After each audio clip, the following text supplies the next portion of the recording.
My name is Linda Maria Frank, and I'm the author of the Annie Tillery Mystery Series, a series of mystery books for girls of every age. I did not start my career as a writer. I started my career many years ago as a teacher, and I taught science. I taught many different kinds of science, but the science that I loved best was forensic science. I taught it in high school, and I taught it in Hofstra.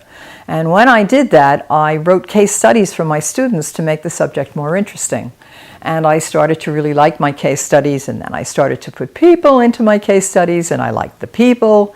And eventually, I came up with a character who is kind of a composite of many of my female students.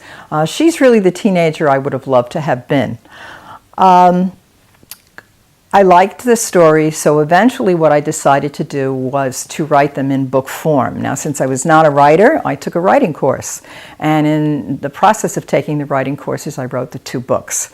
The first book is called The Madonna Ghost. The Madonna Ghost takes place on Fire Island, and it is a ghost story, and it's also a mystery about my heroine's aunt. My heroine's aunt is a New York City police detective. This is how my heroine ends up getting into a lot of trouble, because she has relatives in high places. Her aunt disappears in the process of doing a case. She meets a boy on the island. She falls in love, and they solve the dual mystery. The second book is called Girl with Pencil Drawing, and in this one, Annie discovers a ring of art thieves and art forgers, and it has a wonderful ending on the Brooklyn Bridge.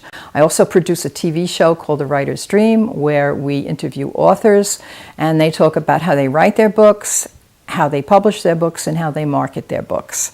I hope you read Annie Tillery Mysteries, because they are just pure fun.